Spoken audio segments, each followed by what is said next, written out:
13 साल की माया स्कूल से लौटी तो उसके घर के सामने भीड़ लगी थी।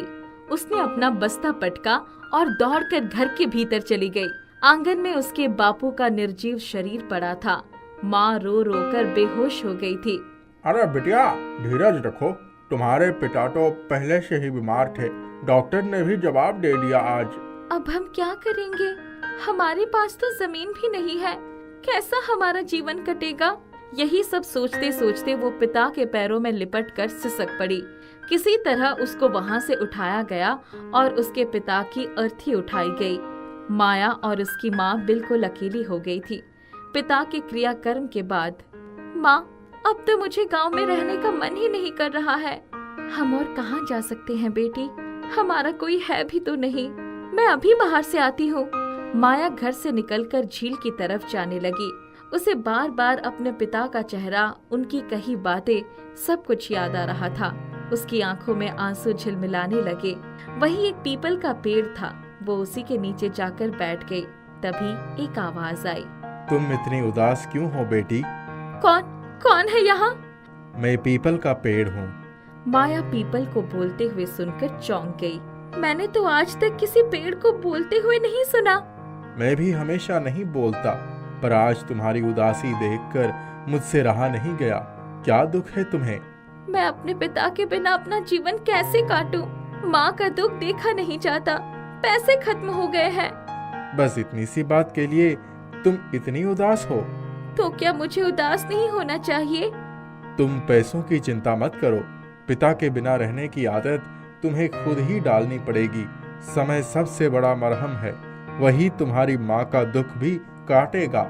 पैसे कहाँ से आएंगे? देखो, मेरे पेड़ के नीचे बहुत पत्ते गिरते हैं। जब तक तेज हवा नहीं चलती, ये पत्ते यहीं रहते हैं। मैं चाहता हूँ कि तुम रोज इस पेड़ के आसपास सफाई कर दो। अचानक पेड़ पर एक पक्षियों का जोड़ा आकर बैठ गया और पेड़ की शाखाओं से ढेर सारे पत्ते गिरने लगे। देखा तुमने, यहाँ अक्सर ही ऐसा होता है। आपको चिंता करने की आवश्यकता नहीं है। ये तो मैं अभी साफ कर देती हूँ। माया ने तुरंत सारे पत्ते झाड़कर अपने दुपट्टे में बांधकर एक कोने में रख दिए। वो जैसे ही पीछे मुड़ी, उसने देखा कि 5 सोने की मोहरें उसके सामने पड़ी थी। उसने मोहरें उठा ली। ये क्या? सिर्फ सफाई करने का इतना बड़ा पुरस्कार? तुमने सिर्फ सफाई ही नहीं की है, बल्कि अपने दुपट्टे में पत्ते बांधकर उन्हें समेट दिया है। अब इन पत्तों के गट्ठर को ले जाओ और अपने घर के दरवाजे पर डाल देना। ठीक है, मैं कल फिर आऊंगी। माया ने पत्तों का गट्ठर उठाया और घर चली आई। उसने पत्ते अपने घर के दरवाजे पर डाल दिए और घर में चली गई। कहाँ चली गई थी बेटी? मैं कब से तेरी राह देख रही थी। ओहो माँ, मेरी प्यारी माँ, ये देखो मेरे पास क्या है। अरे, ये तो सोने के सिक्के हैं। कहाँ से लाई?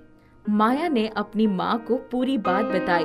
कुछ ही देर में जब वो किसी काम से बाहर गई तो उसने देखा कि उसके दुपट्टे में बंधे हुए पत्ते रुपयों में बदल गए थे। माँ, ये देख, कितने सारे रुपए हैं। क्या हो रहा है ये माया? माँ, वो पीपल का पेड़ जादुई है। कल स्कूल से लौटते समय मैं फिर पेड़ के नीचे सफाई करने जाऊंगी। कल मुझे एक चादर जरूर दे देना। ठीक है, ले जाना, पर ध्यान रहे ये सारी बातें किसी से भी मत बताना। दूसरे दिन माया जब स्कूल से वापस आई तो उसने देखा कि पीपल के पेड़ के पास बहुत से लोग हाथों में कुदाल और कुल्हाड़ी लेकर कुछ विचार विमर्श कर रहे थे। आप लोग इस पेड़ के पास क्या कर रहे हैं?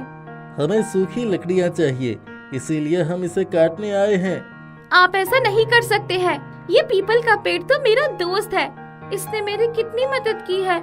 इससे मैं कुछ नहीं होने दूंगी। इतना कहकर माया अपना स्कूल बैग फेंक कर पेड़ से लिपट गई। हट जाओ लड़के, तुम्हारी बेवकूफी भरी बातों के लिए हमारे पास वक्त नहीं है। जाओ, घर जाओ। इस पेड़ को काटने से पहले आपको मुझे मारना होगा। सभी व्यक्तियों ने एक दूसरे की तरफ देखा और पेड़ पर कुल्हाड़ी का वार कर दिया, लेकिन उनके आश्चर्य की सीमा न रही जब उन्होंने देखा कि पेड़ से रक्त का फवारा निकलकर सभी के कपड़ों पर गिरने लगा। माया की आंखों से आंसू गिर रहे थे। अरे भागो रे, जरूर ये कोई भूतिया पीपल है। सब पीपल को छोड़कर सड़क की तरफ दौड़ पड़े। माया ने चादर निकालकर पेड़ के घाव साफ किए और उस पर बांध दिया। मैं तुम्हें बचा नहीं सकी, मुझे माफ कर दो। नहीं मेरी बच्ची, इतने लोगों से तुम अकेले ही लड़ती रही। तुम्हारी वजह से आज तो मैं बच गया, पर वो सभी मुझे छोड़ेंगे नहीं। मैं आपसे यही रहना चाहती हूँ, क्या आप मुझे यहाँ रहने की आज्ञा देंगे? तुम चिंता मत करो, अब वो लोग यहाँ नहीं आएंगे। तुम अपने घर जाओ और अपनी चादर लेती जाना। ठीक है, मैं घर जा रही हूँ। माया चादर लेकर चली गई। आज फिर उसने जैसे ही चादर बिस्तर पर रखी, उसमें से ढेर सारे रुपए गिर पड़े। माँ, आज तो पीपल का पेड़ घायल था, फिर भी उसने हमारी मदद की। हमें उस पेड़ को बचाने के लिए कुछ सोचना होगा। कल जाकर उस पेड़ के आसपास कंटीले तार लगवा देना, जिससे कोई पेड़ तक पहुँच ही न पाए। ठीक कहा माँ।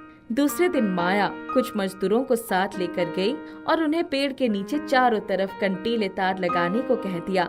अचानक उसकी नजर उस जगह पर पड़ी जहां पिछले दिन कुछ लोगों ने कुल्हाड़ी मारी थी। उसने देखा कि वहां एक हैंडल जैसी कोई चीज थी। उसके हैंडल घुमाते ही पेड़ एक दरवाजे की भांति खुल गया। माया उस दरवाजे के भीतर प्रवेश करके अंदर एक बहुत ही बूढ़ा व्यक्ति बैठा था। आओ बेटी, हम तुम्हारा ही इंतजार कर रहे थे। बाबा, आपके घुटने में ये चोट का निशान कैसे है? तुमने ही तो अपनी चादर से घाव को साफ किया था। ओह बाबा, मैंने पेड़ों के चारों तरफ कंटीले तार लगवा दिए हैं। अब जल्दी कोई आप तक पहुंचेगा नहीं। मैं चलती हूँ बाबा। बेटी, जब भी तुम्हें किसी चीज की जरूरत हो, पेड़ के नीचे आकर बोल देना, तुम्हारी इच्छा पूरी हो जाएगी। आज के बाद शायद हमारी मुलाकात ना हो। उसके इतना कहते ही माया रो पड़ी। बाबा, मैंने अभी 15 दिन पहले ही अपने पिता को खोया है। अब आपको नहीं खोना चाहती। आपको बचाने के लिए मुझे जो कुछ भी करना होगा मैं करूंगी। इस पेड़ में हमेशा एक बाल्टी पानी देना होगा और पेड़ पर बैठे पंछियों को दाना खिलाना होगा। तुम कर पाओगी?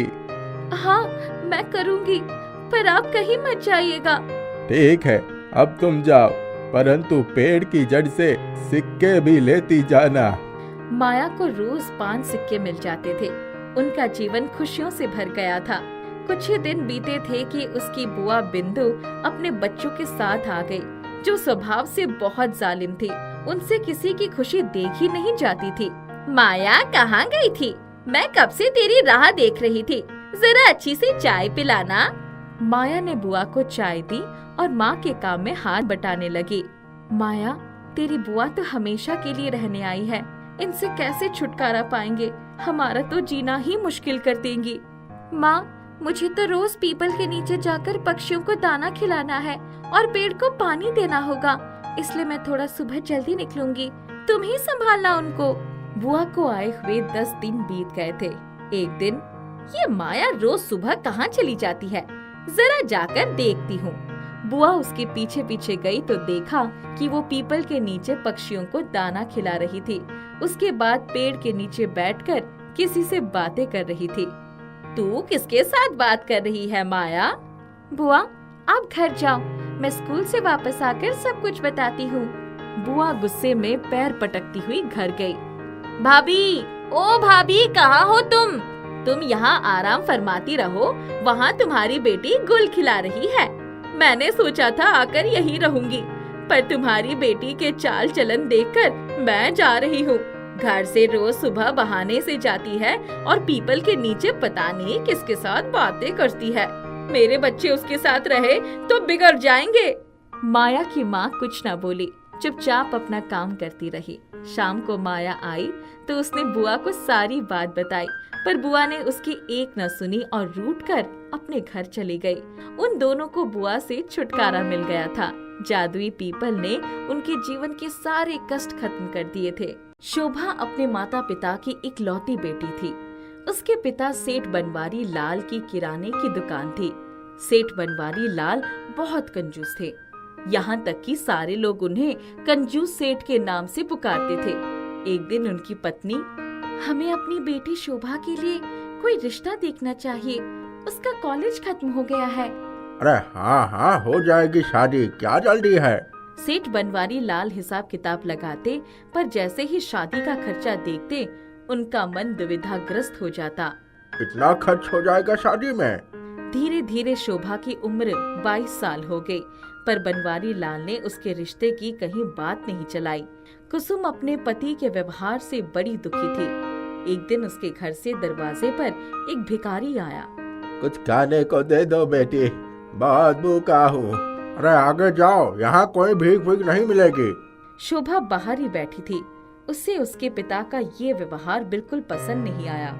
बाबा आप बैठो, मैं आपके लिए रोटी लाती हूँ। मेरे घर से एक अनाज भी नहीं जाएगा।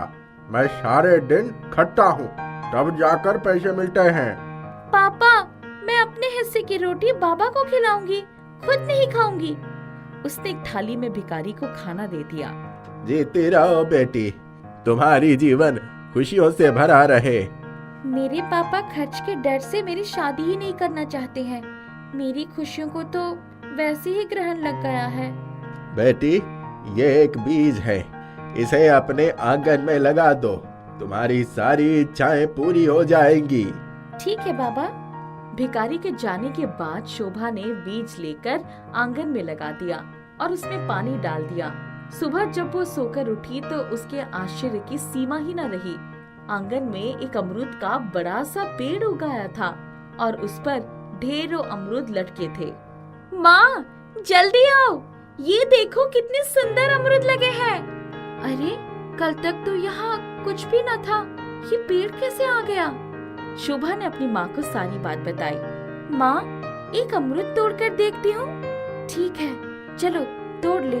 शोभा ने एक अमरूद तोड़ा, उसको चाकू से काटा तो उसमें चमकता हुआ एक बड़ा सा बीज देखकर, माँ ये क्या है? देखूं तो सही। अरे ये तो सोना लग रहा है। क्या सोना?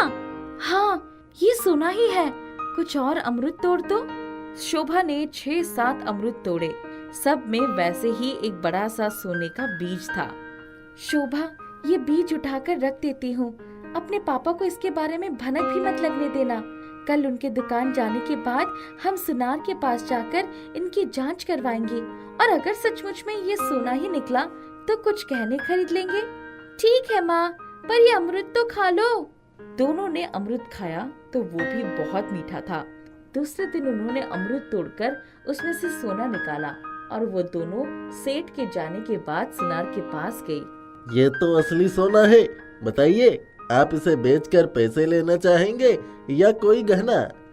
हमें सोने की चूड़ियाँ दे दीजिए। इतने सोने में तो दोनों के लिए चूड़ियाँ हो जाएंगी, दे दूं क्या? हाँ हाँ दे दीजिए। दोनों माँ बेटी सोने की चूड़ियाँ लेकर घर आ गई। कुसुम और शोभा बार बार चूड़ियाँ पहन पहन कर देखती और खुशी से भर उठती।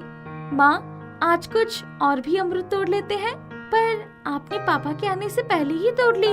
अगर उनको पता चल गया तो उन पर भी पहरा बैठा देंगे।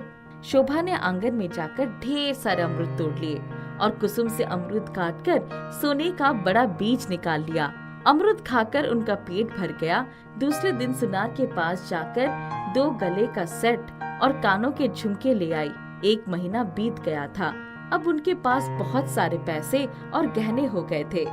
एक दिन शोभा को रात में नींद ही नहीं आ रही थी। वो अपने कमरे की खिड़कियों के पास खड़ी होकर अमरूद के पेड़ की तरफ ही देख रही थी। रात को 2 बजे थे। अचानक अमरूद के पेड़ के ऊपर बहुत तेजी रोशनी हुई और 3-4 परियों का एक झुंड पेड़ के नीचे आ गया। हम सब यहाँ क्यों इकट्ठा हुए हैं? हम इस अमरूद के वृक्ष को अपने अपने जादू से जादुई बना देंगे ताकि इस घर में रहने वाले सुख से रह सके। क्या दुख है उन्हें? इस घर का मालिक इतना कंजूस है कि खर्च के डर से अपनी बेटी की शादी भी नहीं कर रहा है।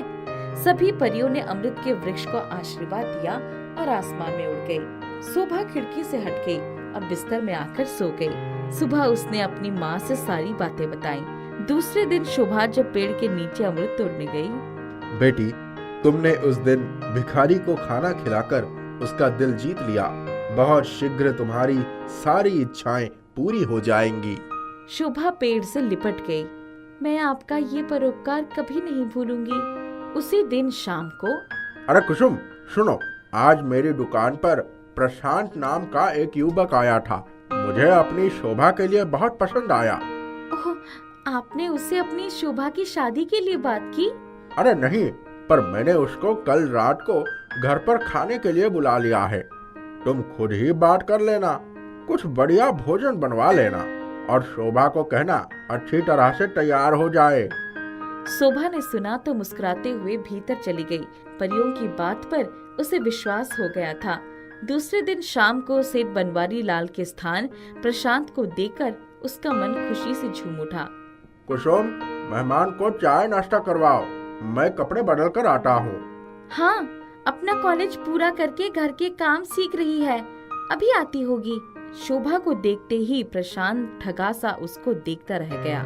शोभा ने हाथ जोड़कर उसको नमस्ते किया। शोभा आपकी बेटी है? शोभा उसके पास ही बैठ गई। तब तक सेठ बनवारी लाल भी आ गए। आइए बैठिए। सेठ बनवारी लाल की तो दुनिया जहां की सारी खुशियां मिल गई थी। उसने फटाफट हाँ कर दिया। प्रशांत बाबू, ये मेरी इकलौती बेटी शोभा है। हम इसके लिए कोई योग्य वर ढूंढ रहे हैं। ओहो, शोभा मुझे बहुत पसंद है। आप चाहें तो मैं शोभा से शादी करने के लिए तैयार हूँ। अब समस्या तो यह है कि मेरी सिर्फ एक दुकान है। मैं दहेज के नाम पर कुछ भी खर्च नहीं कर सकता। आपको विवाह के लिए एक भी पैसा खर्च नहीं करना होगा। मैं खुद इतना कमा लेता हूँ कि मुझे किसी दहेज की जरूरत नहीं है। ऊपर से मेरे माता पिता दहेज के सख्त खिलाफ हैं। सेठ बनवारी लाल की तो दुनिया जहां की सारी खुशियां मिल गई थी। उसने फटाफट हाँ कर दिया। बस ये बता दो कि तुम्हें क्या चाहिए। तुम्हारे जैसे जीवन साथी पाकर शोभा की जीवन धन्य हो जाएगा। मुझे कुछ भी नहीं चाहिए, बस मैं यही चाहता हूँ कि आपके पास जो कुछ भी है उसका आनंद उठाइए। जीवन का कोई भरोसा नहीं, इतनी कंजूसी करने का क्या फायदा। मैं कल ही अपने माता पिता को लेकर आपके घर आ जाऊंगा, फिर मिल बैठकर शादी की बातें भी कर लेंगे। सेठ बनवारी लाल को अपनी गलती का एहसास हो गया था। मैं अपनी बेटी की शादी तुमसे ही करूंगा। मुझे क्षमा करो बेटा, मैं जल्दी से जल्दी तुम्हारे माता पिता से मिलकर अपनी बेटी का विवाह कर देना चाहता हूँ। प्रशांत के जाते ही सेठ बनवारी लाल के दिल का दौरा पड़ गया।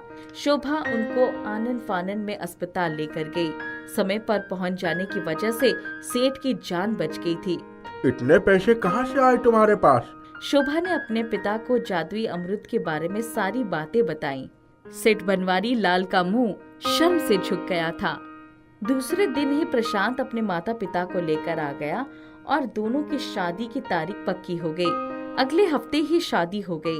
विदाई के समय शोभा अमृत के पेड़ के नीचे गई और मैं जानती हूँ कि ये जो कुछ भी हुआ है सब तुम्हारी वजह से हुआ है। मैं हमेशा तुमसे मिलने आती रहूंगी। शोभा के जाने के बाद सेठ बनवारी लाल ने अपनी सारी कंजूसी छोड़ दिया। उसी दिन उसने अपनी कमाई का आधा हिस्सा गरीबों में बांट दिया और सुखपूर्वक रहने लगा। एक गांव में दो बहनें रहा करती थी। बड़ी बहन का नाम रेखा था और छोटी बहन का नाम सुषमा था। बड़ी बहन 11 वर्ष और छोटी बहन 5 वर्ष की थी।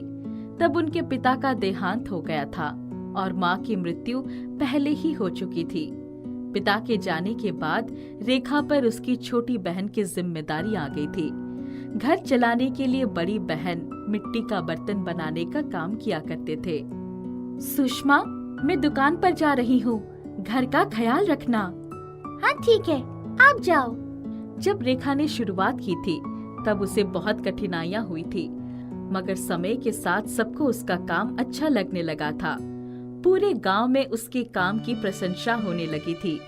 आसपास के गांव के लोग भी उसका सामान खरीदने आया करते थे। रेखा अपने बर्तनों पर काफी सुंदर आकृति बनाती थी।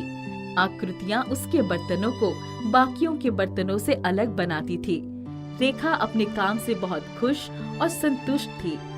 रेखा कमाए हुए पैसों से अपने और सुषमा का ख्याल रखती थी। दोनों आपस में गमों को भुलाकर खुशी से रहा करती थी। इस तरह कुछ साल बीत गया। एक दिन रेखा की दुकान पर एक बाबा आए। बाबा जी, आइए बैठिए। जुग जुग जियो बच्ची। रेखा बाबा का आदर सम्मान करती है। जाते वक्त बाबा जो बात बताकर जाते हैं उससे सुनने के बाद वो बहुत परेशान हो गई। बाबा ने बोला कि तुम्हारे जीवन में बहुत कम समय बचा है, जो भी अधूरे काम है उसे पूरा कर लो। मेरे जाने के बाद मेरी छोटी बहन सुषमा का क्या होगा? उसके साथ तो कोई नहीं रहेगा और उसे कोई काम भी नहीं आता है। वो अपना जीवन कैसे चलाएगी? कुछ दिन परेशान रहने के बाद उसने सोच लिया कि वो सुषमा को मिट्टी के बर्तन बनाने का काम सिखाएगी। परंतु समस्या ये थी कि सुषमा को मिट्टी के बर्तन बनाने के काम में कोई दिलचस्पी नहीं थी। रेखा के कहने पर भी कभी कभार वो उसका हाथ बटा दिया करती थी। इन्हीं सब समस्या के बारे में सोचते हुए वो घर आ गई। रेखा सोच रही थी कि कैसे सुषमा को काम के लिए मनाया जाए ताकि उसका मन काम में लग जाए। सुषमा, कल से हर रोज दुकान पर आ जाना काम करने के लिए। रोज काम पर जाने की बात सुन सुषमा हैरान रह जाती है। क्या? रोज काम पर? मगर क्यों? आप तो जाती ही हो, फिर मैं क्यों? इस काम में सुषमा का मन नहीं लगता था, इसलिए वो दुकान पर नहीं जाना चाहती थी। रेखा सोचती है, क्या करूं? इसे सच्चाई बता दूं? मगर सच्चाई जानकर ये बहुत परेशान हो जाएगी, इसलिए इसे सच्चाई ना बताना ही सही होगा। रेखा सुषमा को परेशान नहीं देख सकती थी, इसलिए उसने बाबा की बात सुषमा को नहीं बताई। सुषमा के बार बार पूछने पर रेखा उसे डांट देती है। मुझे कुछ भी नहीं सुनना, दिन भर बस आराम करती रहती हो। चुपचाप से कल से काम पर आ जाओ। दीदी के डांट के कारण चिढ़कर सुषमा ठीक है बोलकर चली गई। सुषमा कुछ दिनों तक रेखा के साथ काम करती है, मगर कुछ भी सही से सीख नहीं पाई। सुषमा के काम में मन न लगने के कारण रेखा समझ नहीं पा रही थी कि आखिर उसके जाने के बाद सुषमा का क्या होगा। पता नहीं दीदी को क्या हो गया, ये तो मेरे पीछे ही पड़ गई है। अचानक क्या हुआ है जो वो ऐसे बर्ताव कर रही है? पहले तो कभी इतना काम पर जोर नहीं दिया करती थी। एक दिन काम से आते वक्त सुषमा ने रेखा से पूछा, दीदी, आखिर इस बार क्या नया है जो आप मुझे काम सिखाने के लिए इतना प्रयास कर रही हैं? सुषमा के काम ना सीखने से दुखी होकर रेखा को बाबा की बात बतानी पड़ी। सुषमा, एक बाबा ने कहा था कि अब मैं ज्यादा दिन तक जीवित नहीं रह पाऊंगी, इसलिए मैं चाहती हूँ तुम मेरे जाने से पहले सारा काम सीख लो ताकि तुम्हें कोई दिक्कत ना हो। रेखा की बात सुनकर सुषमा हंसने लगती है और बोलती है, तुम भी ना दीदी किसी बाबा के चक्कर में पड़ गई हो, ऐसा कुछ नहीं होता। सुषमा की ये बात सुनकर रेखा और भी दुखी हो जाती है। रेखा को दुखी देखकर सुषमा बोलती है, अच्छा ठीक है, अब आप दुखी मत हो, मैं कल से मन लगाकर काम करूंगी। उसने रेखा को बताया कि उसका मन काम में इसलिए नहीं लगता है क्योंकि उसे लगता है कि वो कभी भी बर्तन पर रेखा के जैसे आकृति नहीं बना सकती है। मैं भले ही अच्छे से आकृति नहीं बना पाती, मगर फिर भी आपके मन की संतुष्टि के लिए कल से पूरा मन लगाकर काम करूंगी। और हाँ, आप बाबा की बात पर यकीन न करें। रेखा के मन में अभी भी बाबा की बातें ही चल रही थी। कुछ महीने तक काम करने के बाद सुषमा भी काफी अच्छी आकृति बना लेती है। वाह सुषमा, आखिर तुमने ये काम सीख ही लिया, अब मुझे कोई चिंता नहीं। सुषमा ने मिट्टी के बर्तन की दुकान अच्छे से संभाल ली थी। अभी कुछ ही दिन बीते थे सुषमा की दुकान संभाले हुए, तभी रेखा बीमार पड़ जाती है।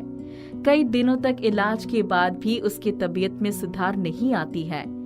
ये देख सुषमा को बाबा की बात सच लगने लगती है और वो भी रेखा के लिए परेशान रहने लगती है।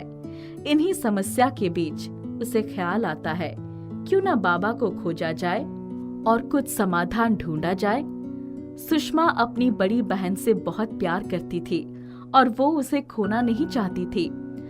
यही सोचकर उसने बाबा को खोजने जाने का सोचा, लेकिन काफी खोजने के बाद भी बाबा उसे नहीं मिल रहे थे। दिन प्रतिदिन रेखा की तबीयत और भी खराब होती जा रही थी। सुषमा चाहती थी कि किसी तरह कोई रास्ता निकल आए और सब कुछ ठीक हो जाए। सुषमा एक दिन दुकान पर काम कर रही थी, तभी दो लोग कुछ बर्तन खरीदने आते हैं। सुषमा उन्हें बर्तन दिखा रही थी, तभी वो लोग आपस में किसी बाबा की बात करने लगते हैं। बाबा की बात होते ही सुषमा उन दोनों से बाबा के बारे में पूछती है। आप सभी किस बाबा के बारे में बात कर रहे हैं? पास ही के गांव में एक बाबा आए हुए हैं। उनकी बोली हुई सारी बातें सच हो जाती है। बाबा की बात जानकर उसका मन काफी खुश हो जाता है। उसने सोचा कि कहीं ये वही बाबा तो नहीं जिनकी उसे तलाश है, चलकर देखना चाहिए। सुषमा बिना देर किए बाबा से मिलने चली जाती है और वहाँ जाकर उसने बाबा से रेखा के बारे में पूछा। बाबा जी, आपको याद है आपने मेरी बहन की भविष्यवाणी की थी कि वो ज्यादा दिन तक जीवित नहीं रह सकती। हाँ, मैं ही हूँ वो बाबा। मैंने ही उसे ये बताया था। बाबा जी मेरी मदद करे और बताए क्या इसके लिए कोई उपाय है। मैं अपनी बहन के बिना नहीं रह सकती, कृपया उसे बचा लीजिए। वो रोते रोते बाबा से रेखा के लिए उपाय पूछ रही थी। सुषमा को दुखी देख बाबा ने उसे एक पत्ता दिया और बोला, ये पपीता का पत्ता है। तुम इस पपीते के पत्ते की मदद से पपीते के पेड़ को जंगल में जाकर ढूंढो। उस पेड़ में जादुई पपीते लगते हैं।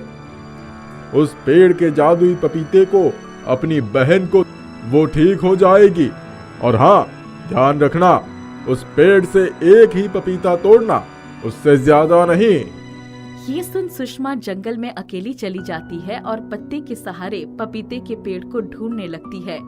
पूरे जंगल में उसे सिर्फ एक पपीता का पेड़ दिखता है। उस पेड़ के पास एक सांप बैठा था। वो बहुत हिम्मत करके उस सांप को वहां से भगाती है और उस पपीते के पेड़ से एक पपीता तोड़ लेती है और वापस घर लेकर आती है। घर आकर वो पपीता रेखा को खिलाती है। कुछ दिनों के बाद ही रेखा बिल्कुल स्वस्थ हो जाती है। अपनी बहन को वापस स्वस्थ देख सुषमा भी बहुत खुश हो जाती है। इस तरह सुषमा अपनी बहन की जान बचा लेती है और जब वो भी जिम्मेदार बन गई थी, सभी काम में अपनी बड़ी बहन की मदद किया करती थी। एक गांव में भावना नाम की एक लड़की अपने माता पिता के साथ रहती थी। भावना के पिता श्याम खेती करते थे और माँ निशा खेती में उनका हाथ बंटाती थी। भावना बहुत मोटी लड़की थी, इसलिए सब उसे मोटी कहकर चिढ़ाते रहते थे। ए मोटी भावना, थोड़ा कम खा लिया कर। ऐसे ही मोटी होती रहेगी तो हथनी की नानी बन जाएगी। चुप कर तू मुझसे बात मत किया कर। क्यों, मोटी भैंस चिढ़ गई क्या? आरव के इस तरह चिढ़ाने से भावना रोते हुए अपने घर जाती है। क्या हुआ, क्यों रो रही है? सब मुझे मोटी कहकर चिढ़ाते हैं। उस आरव को देखो, मुझे मोटी भैंस कहकर चिढ़ा रहा है। भगवान करे वो मोटा भैंस हो जाए। आरव गंदा बच्चा है, तुम उसके साथ मत खेला करो और ना ही उसके जैसे हरकत किया करो, समझी? निशा के समझाने पर भावना चुप हो जाती है और फिर एक दिन घर पर कोई नहीं होता। भावना का घूमने का मन होता है तो वो पास के जंगल की तरफ चली जाती है। वहाँ उसे एक पेड़ पर काले काले और रसीले जामुन दिखाई पड़ते हैं। अगर जामुन थोड़ा नीचे लगे होते तो कितना अच्छा होता। भावना के ये कहते ही जामुन का पेड़ अपनी शाखा झुका देता है और भावना जामुन तोड़ लेती है। फिर घर आकर उन्हें धोकर खाने लगती है। अरे, ये तो बड़े ही स्वादिष्ट और रसीले जामुन है। रोज खाने को मिल जाए तो मजा आ जाए। उस समय भावना के माता पिता भी घर आ जाते हैं। भावना उन्हें भी जामुन देती है और वे जैसे ही जामुन खाते हैं हैरान रह जाते हैं। अरे वाह, ये तो सचमुच ही बड़े स्वादिष्ट और रसीले जामुन हैं। मैंने तो ऐसे स्वादिष्ट और रसीले जामुन पहले कभी खाए ही नहीं है। निशा जामुन खाकर जामुन की गुठलियों को घर के पिछवाड़े वाले अपने सब्जियों के बगीचे में फेंक देती है और फिर सुबह देखती है तो हैरान रह जाती है। वहाँ तो जामुन का पूरा पेड़ खड़ा था और उस पर काले काले जामुनों के गुच्छे लटक रहे थे। अरे, ये तो चमत्कार हो गया। एक ही रात में जामुन का पूरा पेड़ खड़ा हो गया और जामुन भी लग आए। तभी वहाँ भावना आ जाती है और जामुन का पेड़ देखकर खुशी से उछलने लगती है। वो जामुन के पेड़ के पास जाती है तो पेड़ अपनी शाखाएं झुका देता है। लो भावना, जामुन ले लो। अब तुम रोज रोज रसीले जामुन खा सकती हो। देखो माँ, ये पेड़ तो मेरा दोस्त है। ये खुद ही चाहता है कि मैं इसके जामुन खाऊं। तुम बिल्कुल सही कहती हो भावना बेटी। अब तो भावना रोज ही स्वादिष्ट और रसीले जामुन खाने लगती है और वे जामुन खाने से भावना के शरीर का वजन एकाएक कम होने लगता है। माँ देखो, मैं पतली होने लगी। ये सब जामुन खाने से हो रहा है। अरे, इस तरफ तो मेरा ध्यान ही नहीं गया। लगता है ये जादुई जामुन है। फिर 15 दिनों में भावना का सारा मोटापा गायब हो जाता है और उसका शरीर सामान्य हो जाता है। ये देख भावना फूली नहीं समाती और दौड़ती हुई पेड़ के पास जाती है। आपके जामुन तो जादुई जामुन है। देखो, इन्हें खाने से मेरा सारा मोटापा गायब हो गया। हाँ, मैं जानता हूँ, ये जादुई जामुन खाने से जिसको जो भी कष्ट हो वो दूर हो जाता है। अच्छा, फिर तो मैं सबके कष्ट दूर कर सकती हूँ। हाँ, बिल्कुल कर सकती हो भावना, पर इनका जादू सिर्फ तुम्हारे ही हाथों से दिखेगा। ये सुनकर भावना बहुत खुश होती है और ये सारी बातें अपनी माँ को बताती है। फिर माँ उसे समझाते हुए कहती है, भावना बेटी, हम इन जामुनों से बहुत सारे लोगों की तकलीफ दूर कर सकते हैं। इससे हमें खुशी भी मिलेगी और साथ ही लोगों की मदद भी हो जाएगी। हाँ, तुम ठीक कहती हो माँ। इसके कुछ दिनों बाद निशा एक सुबह नदी से पानी लेने जाती है तो वहाँ गांव की 2 औरतें आपस में बातें कर रही होती है। रानी, तुम रो क्यों रही हो बहन? बहुत दुखी हो गई हूँ बहन। बिट्टू के पापा रोज शराब पीकर झगड़ा करते हैं और ऊपर से मुझे मारते भी हैं। जी में आता है कहीं जाकर मर जाऊं। अरे ना ना बहन, ऐसे कभी मत सोचना। रानी की ये बातें सुनकर निशा को बहुत दुख होता है और वो उसे समझाते हुए कहती है, रानी बहन, आप चिंता मत कीजिए क्योंकि आपकी समस्या का मेरे पास पक्का समाधान है। ये कहकर निशा उसे जादुई जामुनों के बारे में बताती है और साथ ही ये समझाती है कि बहन, ये जामुन अपने पति को खिलाएगी तो पहले दिन से ही असर दिखने लगेगा। वो झगड़ा करने के साथ साथ शराब पीना भी बिल्कुल छोड़ देंगे। बहन, अगर ऐसा हुआ तो मैं आपका बड़ा एहसान मानूंगी। मेरे घर में भी सुख शांति आ जाएगी। निशा भावना के हाथों रानी के घर कुछ जामुन पहुंचा देती है और रानी उन्हें अपने पति को खिला देती है। जामुन खाते ही उसका पति शांत रहने लगता है और कुछ ही दिनों में शराब पीना भी बिल्कुल छोड़ देता है। इससे रानी बहुत खुश हो जाती है। निशा बहन, आपने भावना के हाथों जो जामुन मेरे घर भिजवाए थे, उन्होंने तो सचमुच चमत्कार ही कर दिखाया। क्या अब तुम्हारे पति ने शराब पीना छोड़ दिया है? हाँ, बिल्कुल छोड़ दिया है और अब घर में सुख शांति बनी रहती है। उसके बाद तो जादुई जामुनों की चर्चा पूरे गांव में होने लगती है। भावना के इन जामुनों को खाने से शराबी शराब छोड़ देते हैं और बीमार लोग अपनी बीमारियों से ठीक हो जाते हैं। इसी कारण गांव की औरतों का जीवन सुधर जाता है और वे निशा और उसकी बेटी भावना का बहुत एहसान मानती है। बहन, तुम्हारी भावना ने तो जिससे भी स्वादिष्ट और रसीले जामुन खिलाए, उसी का जीवन सुधर गया। जिसे जो दिक्कत थी खत्म हुई और गांव के सब मर्द सेहतमंद हो गए। अब तो सबकी गृहस्थी सुख से चल रही है। ये सब तो ऊपर वाले की मेहरबानी है बहनों। निशा ये कह रही होती है कि तभी मुझे भी देखो आंटी, मैं कितना मोटा हो गया हूँ। मेरा भी कुछ करो। भावना से कहो कि मुझे भी खाने के लिए जामुन दे। चुप कर मोटे भैंस, तुझे तो मैं ठेंगा भी ना दूं। तू तो मुझे चिढ़ाता था ना। अब देख, मैं पतली हूँ और तू मोटा भैंस। नहीं बेटा, ऐसा नहीं कहते। किसी की गलती की असली सजा उसके साथ गलत करके नहीं बल्कि सही करके दी जाती है। फिर निशा के समझाने पर भावना मान जाती है और आरव को भी जादुई जामुन दे देती है। उन जामुनों को खाने के बाद आरव का मोटापा गायब हो जाता है और वो भी पहले की तरह सामान्य बालक बन जाता है।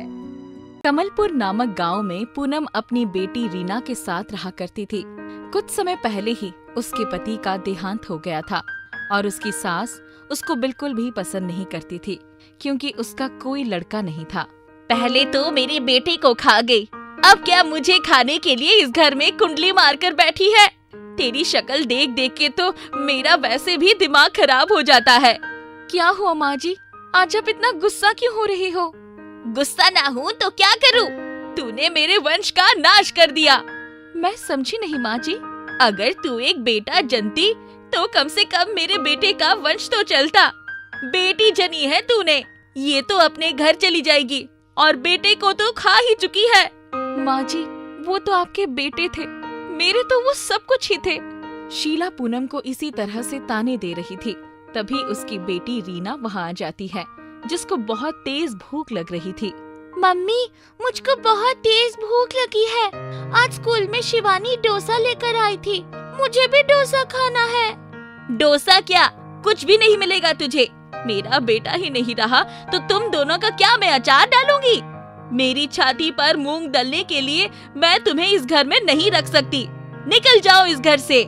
माँ जी, हम कहाँ जाएंगे? हमें कोने में रहने दो ना माँ जी। शीला उन दोनों को घर से बाहर निकाल देती है। दोनों रोती हुई घर से बाहर निकल जाती है। रोते रोते उन्हें एक डोसे की दुकान दिखती है। वहाँ जाकर वो डोसा मांगती है। मेरी बेटी बहुत देर से भूखी है माँ जी, थोड़ा सा कुछ दे दो। मुझे लगता है तुम दुनिया की सताई हुई हो। क्यों ना तुम मेरे डोसे की दुकान पर काम कर लो। हाँ हाँ हाँ, मुझे काम की बहुत जरूरत है। मेरा अपनी बेटी के सिवा कोई भी नहीं है। सास ने घर से निकाल दिया, ना ही घर में ठिकाना है ना ही बाहर। मैं जरूर आपकी दुकान पर काम करूंगी। ठीक है, मैं तुम्हें डोसा बनाना सिखाती हूँ। पूनम उसकी दुकान पर डोसा बनाना सीखती है और उस दुकान को चलाने में उसकी मदद करती है। कुछ दिन बाद बुढ़िया सारी दुकान उसको सौंपकर भगवान को प्यारी हो जाती है। पूनम और रीना उस दुकान को चलाया करती थी। एक दिन की बात, जब एक भिखारी वहाँ पर उसे भीख मांगने आता है। एक वक्त हमारा भी ऐसा ही था, हमें भी दर दर की ठोकरें खाकर गुजारा करना पड़ रहा था। लो भैया, तुम ये डोसा खा लो। भिखारी वहाँ से डोसा खाकर चला तो जाता है, पर एक डोसे को उसको देते हुए कहता है कि इस डोसे को हमेशा अपने पास रखना। वो ऐसा ही करती है। जब भी वो डोसा पास में होता था तो उन दोनों माँ बेटी को डोसा बनाने की जरूरत नहीं पड़ती थी, अपने आप ही डोसा बनकर तैयार हो जाते थे। माँ, ये डोसा तो चमत्कारी है। इसके होते हुए हमें डोसे की कोई कमी नहीं होगी। जैसा चाहो वैसा डोसा अपने आप बन जाता है। इसे तो हमारी बिक्री और होने लगी है। हर कोई हमारे डोसे को पसंद कर रहा है। हाँ, हमने उस भिखारी की मदद की तो उसने हमें आशीर्वाद के रूप में एक जादुई डोसा दे दिया। इससे अब हमें किसी के आगे हाथ फैलाने की जरूरत नहीं पड़ेगी। अब हम सबकी जरूरत को पूरा कर पा रहे हैं। अब पूरे कमलपुर में पूनम के डोसे की चर्चा हो रही थी। हर कोई पूनम के डोसे को खाने के लिए लालायित था। पूनम की दुकान के आगे डोसे खाने वालों की लाइन लगी रहती थी। जब ये बात शिवानी को पता चली तो वो पूनम से मिलने उसके घर आ गई। पूनम, मैंने तुझे घर से निकालकर बहुत बड़ी गलती की। चल, अब घर चल। नहीं माँ जी, मैं यहीं पर रहकर अपना और रीना का गुजारा कर लूंगी। अच्छा ये बता, तुझे इतना अच्छा डोसा बनाना कैसे आया? तो आज तेरी दुकान के आगे लाइन लगी हुई है। दादी माँ, पता है, हमारे पास एक जादुई डोसा है जो हमारी हर मुसीबत में सहायता करता है। रीना अपनी दादी माँ को सारी बातें बता देती है। शिवानी उस डोसे को चुराने का इरादा बना लेती है। अच्छा, तो ये राज है इसकी सफलता का। अगर वो डोसा मेरे हाथ लग गया तो मुझे भी गरीबी में दिन काटने की जरूरत ना पड़ेगी। मैं भी अमीर हो जाऊंगी। आज रात यही रुक जाती हूँ और उस डोसे को चुराने की कोशिश करती हूँ। शिवानी वही पूनम के पास रुक जाती है और जब पूनम और रीना सो जाते हैं तो वो उस जादुई डोसे के पास जाती है। अच्छा, तो ये डोसा है जिसने इनकी जिंदगी ही बदल दी। अब इस डोसे को मेरे पास होना होगा। शिवानी जैसे ही डोसे को हाथ लगाती है तो डोसा अपने आप को बहुत ज्यादा गर्म कर लेता है। अरे बाप रे, ये तो बहुत गर्म है। इससे तो मेरा हाथ ही जल गया है। एक काम करती हूँ, इसे कपड़े से पकड़ती हूँ। शिवानी उसे कपड़े से जैसे ही पकड़ने के लिए जाती है तो वो अपने आकार को बहुत बड़ा कर लेता है और शिवानी को अपने अंदर समा लेता है। अरे बचाओ बचाओ, मुझे इस डोसे से बचाओ, इसमें तो मेरा दम ही निकल जाएगा। पूनम, रीना, इधर आओ, मुझे बचाओ इस डोसे से। आवाज सुनकर पूनम और रीना भागी भागी आती है और शिवानी की ऐसी हालत देखकर सब कुछ समझ जाती है। मुझे माफ कर दो, मैं तुम्हारी ये जादुई डोसा चुराने के लिए आई थी जिससे तुम्हारी दुकान ना चले और मैं इसे अपनी दुकान पर बेचना शुरू कर दूं। पर मैं गलत थी, मैं अमीर होना चाहती थी, मेरे मन में लालच आ गया था। मैंने तो पहले ही तुम दोनों को घर से बेदखल कर दिया था। उसके बाद भी तुमने मुझे रात को रुकने की इजाजत दी और मैंने तुम्हें धोखा दिया। डोसे, तुम मेरी माँ जी को छोड़ दो, इन्होंने लालच में आकर ऐसा किया है। ये अब ऐसा नहीं करेंगी, कृपा करके इन्हें माफ कर दो। डोसा शिवानी को अपने अंदर से आजाद कर देता है। शिवानी वहाँ से सिर पर पैर रखकर भाग जाती है और पीछे मुड़कर नहीं देखती। इस डोसे ने हमें सब कुछ दिया और हमेशा हमारे साथ ही रहेगा, तो क्यों ना हम इसकी मदद से लोगों की मदद करें। जो लोग दाने दाने के लिए मोहताज रहते हैं, क्यों ना हम इस डोसे से उन लोगों का पेट भरे। माँ, आप बिल्कुल सही कह रही हो। जिस तरह से एक बार हमें खाने की जरूरत थी और हमें किसी ने खाना नहीं दिया था, इसी तरह से ऐसे किसी की जिंदगी में दिन न आए। पूनम और रीना रोज डोसे का भंडारा करके लोगों की मदद करने लगे।